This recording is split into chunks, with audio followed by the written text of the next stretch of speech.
Hey, this is Fat Trucker. Um, I haven't made any kind of a video in a really, really long time, but I'm thinking about making some videos and putting them on YouTube um, regarding trucking, and with the theme being, if you're a young person thinking about getting into trucking as a career, don't. Don't. Just freaking don't do it. I got back into trucking about 8 years ago.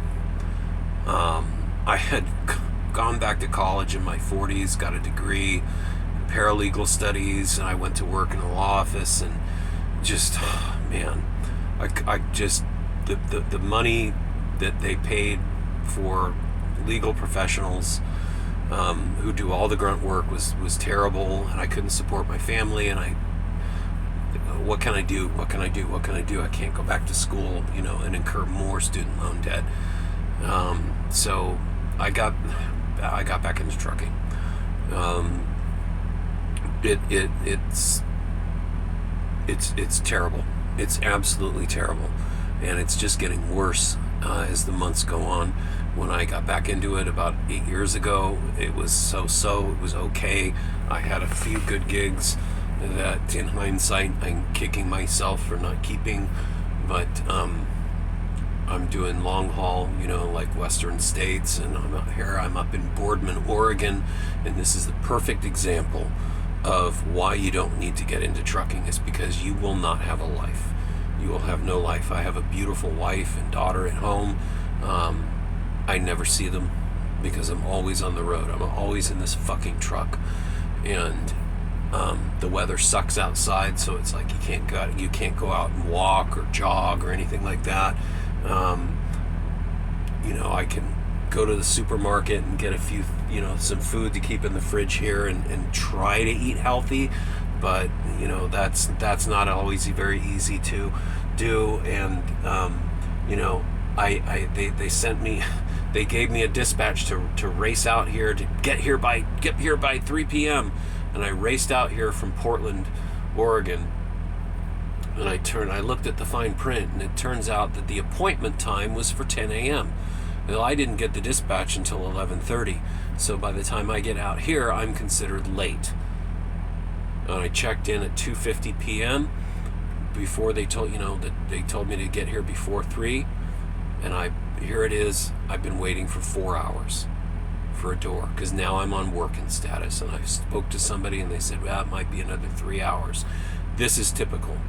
The broker will say, go, go, go, go, get out there, go, go, go, and they'll give you a dispatch, and the broker will send you out to some place that's 3-4 hours away, and you race out there, and you get there as fast as you can, and you get checked in, and then you wait, and you wait, and you wait, and you wait, and you wait, and you wait.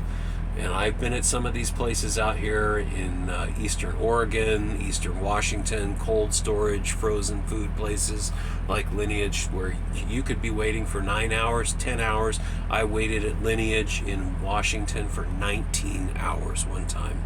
And do you think that you get a freaking dime for your time?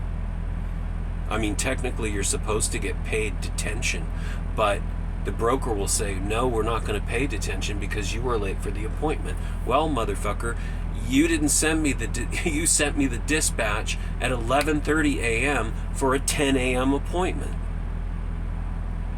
And it is always, I keep telling my wife this, I sound like a broken record. I keep telling my wife, it is always, always, always the drivers who get the short end of the stick.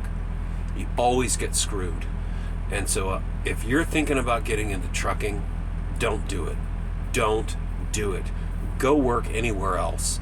Go to work for Costco. Go to work for Trader Joe's. Go to work in a warehouse somewhere. Go drive a forklift. Or go back to school. Go to community college. Do anything, but don't get into trucking, because you will fucking kick yourself, because your life will be over. You will work 14 to 20 hours a day, 7 days a week, and the company you work for will rig your logbook so that you can keep going and going and going. I worked for 3 weeks without a day off, 14 to 16 hours a day, and I was about ready to die. 3 weeks nonstop without a day off. And by the time I got home for a couple of days off, I was just about to die. And I know there's people that stay out on the road for months at a time. That's not for me. And that shouldn't be for anybody. It's inhumane. The conditions on the road, the conditions in these trucks, the working conditions, the things that they ask you to do, and all of the hours that you will rack up doing shit like waiting and not getting paid will wreck your life. It will wreck your life mentally, spiritually, physically, every which way. It will destroy you. And so my suggestion is just don't do it. Don't get into trucking. It doesn't pay that great. At the end of the month, I should be making $2,000 a week. No, not even close. I'll be lucky if I get $1,400 after taxes for the week. And to live in a metal box, not see your family, to lose your health, to lose everything for $1,400 a week. What the fuck? I could work 2 full-time jobs back home. At least I could, go home every night, sleep in my own bed, see my family, have some kind of a life. I could work, and I'm thinking about doing that. And I've been talking to my wife, and we're looking at doing some things differently coming up in the next year. We've got some plans to get things changed up. But I'm telling you, man, if you're thinking about getting into trucking, if you're a young person in your 20s or 30s or whatever, and you're thinking, wow, that'd be a career option, don't do it. Just don't. I'm telling you, you will regret it. It is not worth it. Go to school, work, stay at home, save your money. Just stay away from trucking, because it will just eat you alive. It is a soul-sucking killer of a job. It is just awful. Anyway, I'm gonna leave it at that, and maybe I'll make another video with some other examples later on. I don't know. I'm freestyling right now. Anyway, just thought I'm gonna throw that out there, and if anybody sees this video and you want to comment or have anything, share. If you know anybody who's thinking about trucking, share it, and you can send some comments in below, how it goes. Anyway, that's it for me. Thank you for listening.